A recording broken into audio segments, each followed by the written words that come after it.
Assalamualaikum warahmatullahi wabarakatuh. Bagaimana kabarnya hari ini? Semoga kita selalu dalam lindungan Allah Subhanahu wa taala dan selalu diberi kesehatan. Amin Allahumma amin. Hari ini kita akan belajar pendalaman materi tema 1 hidup rukun dan subtema 3 hidup rukun di sekolah. Yuk kita mulai. Pendalaman materi hidup rukun. Subtema 3 hidup rukun di sekolah. Menyebutkan kalimat perintah dalam teks percakapan.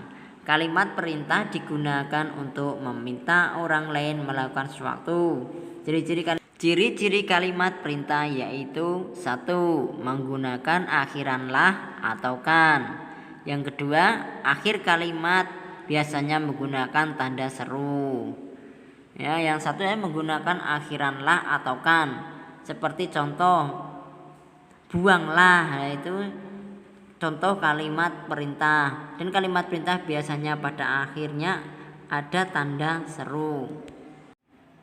Perhatikan gambarnya, di situ ada seorang guru sedang memerintahkan kepada muridnya. Yuk kita baca bersama-sama. Benny, tolong bantulah ibu membawa kertas tugas ini ke ruang guru.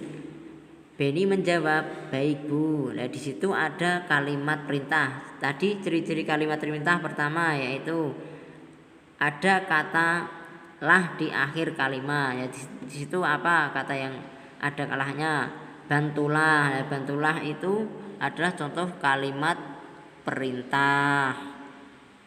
Selanjutnya ciri-ciri yang kedua yaitu pada akhir kalimat ada tanda seru. Yaitu di akhir kalimat ada tanda seru. Jadi itu adalah kalimat perintah. Selanjutnya adalah mengidentifikasi kalimat perintah dalam percakapan.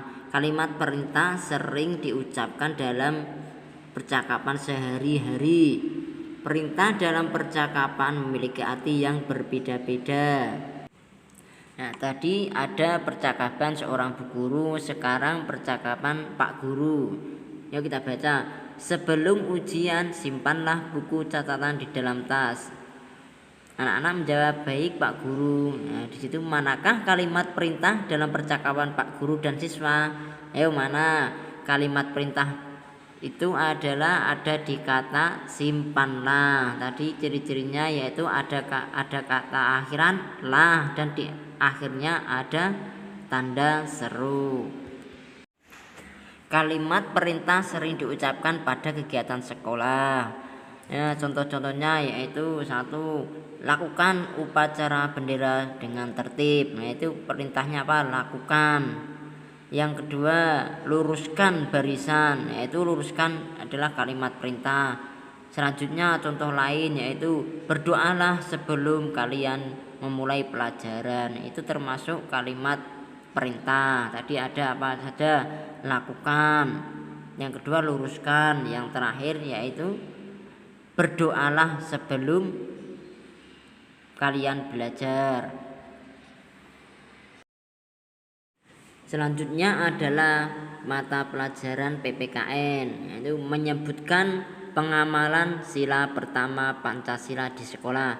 Contoh pengamalan sila pertama Pancasila di sekolah yaitu 1. Mempersilahkan teman yang akan beribadah.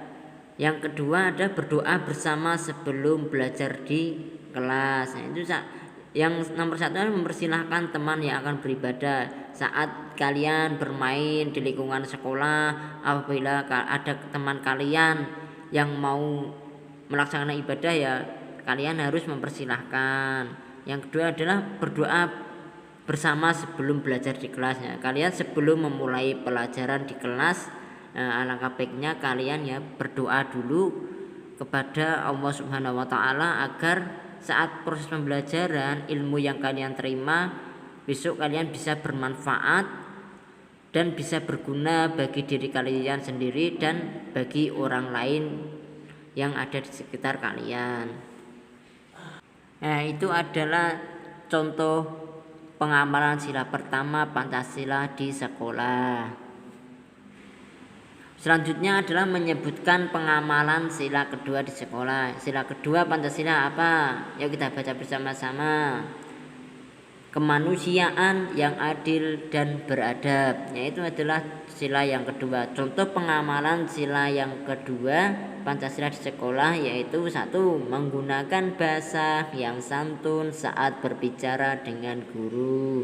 Kalau kalian berbicara dengan guru kalian atau ustadz kalian, orang tua kalian, kalian harus dengan bicara yang santun, tidak boleh membentak, tidak boleh melawan, harus nurut sama guru. Yang kedua adalah menolong teman yang mengalami kesulitan. Apabila kalian sedang bermain dengan teman kalian, ada yang merasa kesulitan atau jatuh kalian harus menolong, bukan malah mengejek. Mengejek adalah contoh perbuatan yang tidak baik, yang tidak disukai oleh Allah. Kalau teman kalian ada yang butuh pertolongan kalian harus dengan ringan tangan menolong teman kalian, saling menolong, saling membantu, saling memberi ya. Selanjutnya menyebutkan pengamalan sila ketiga Pancasila di sekolah. Sila ketiga apa? Yaitu bunyi sila ketiga Pancasila adalah persatuan Indonesia.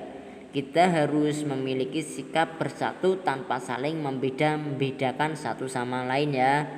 Bermain dengan teman dari berbagai suku bangsa ya. Kalian kalau bermain di lingkungan sekolah kalian tidak boleh pilih-pilih. Walaupun kalian berbeda agama, berbeda suku, kalian harus saling bermain bersama. Kalian harus saling menjaga, jangan saling mengejek. Kita adalah bersatu. Selanjutnya adalah menyebutkan pengamalan sila keempat Pancasila di sekolah. Contoh bunyi sila keempat apa? Yaitu kerakyatan yang dipimpin oleh hikmah kebijaksanaan dalam permusyawaratan perwakilan. Yaitu adalah bunyi contoh sila keempat. Contoh pengamalan sila keempat di sekolah yaitu 1. Bermusyawarah saat diskusi. Yang kedua, menghormati pendapat orang lain atau teman-teman kalian. Menyebutkan pengamalan sila kelima Pancasila di sekolah. Bunyi sila kelima apa?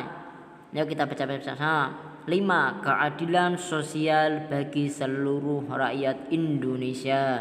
Contoh penerapan sila kelima di sekolah yaitu melaksanakan hak dan kewajiban di sekolah dengan baik. Selanjutnya kita akan belajar mata pelajaran matematika, yaitu menghitung penjumlahan bilangan ratusan. Ayo kita akan belajar penjumlahan bilangan bernilai ratusan. Perhatikan contoh berikut. Made mempunyai 136 butir kelereng. Jonas mempunyai 127 butir kelereng. Berapa jumlah kelereng keduanya? Dalam menghitung penjumlahan bilangan ada 3 cara, yaitu 1. Menggunakan bantuan gambar. Yang kedua yaitu menggunakan cara bersusun panjang. Yang ketiga menggunakan cara bersusun pendek. Yang ada di gambar ini adalah 1. Menggunakan bantuan gambar ya. Perhatikan pada gambar tersebut ada gambar kelereng, yaitu yang pertama ada ratusan, yang kedua tengah ada puluhan dan satuan. Yaitu yang pertama kalian gambar berapa jumlahnya, terus yang kedua kalian taruh di bawahnya ya, kalian tulis seperti tadi ratusan, puluhan dan satuan. Kemudian kalian jumlahkan yang bagian atas ke bagian yang bawah. Kalian pada kolom satuan kalian jumlahkan satuan, kalian jumlahkan satuan yang atas pada bawahnya kalian jumlahkan ke bawah. Yang kolom puluhan kalian jumlahkan puluhan ke puluhan. Yang ratusan ya kalian jumlahkan pada kolom ratusan, dan yang atas jumlahkan yang bawah. Jadi kalian jumlahkan. Tadi kan berapa? 136. Yaitu kalian tarik bawah. Pertama yang ratusan ada 200, yang puluhan 60, yang satuan 3, berarti 263. Kemudian menggunakan cara yang kedua, yaitu menggunakan cara bersusun panjang. Langkah-langkahnya, pertama tuliskan bilangan dalam bentuk panjang. Yang kedua lalu jumlahkan angka pada setiap nilai tempatnya. Ya, kalian perhatikan di situ ada 136. Kalian jabarkan menjadi 100 ditambah 30 ditambah 6. Kemudian dijumlahkan 127, kalian jabarkan lagi 100 ditambah 20 ditambah 7 ya, kalian terus dijumlahkan. Nah, itu hasilnya seperti pada gambar. Cara yang ketiga yaitu menggunakan cara bersusun pendek, yaitu caranya susunlah ke bawah bilangan yang akan dijumlahkan sesuai nilai tempatnya. Yaitu seperti pada gambar 136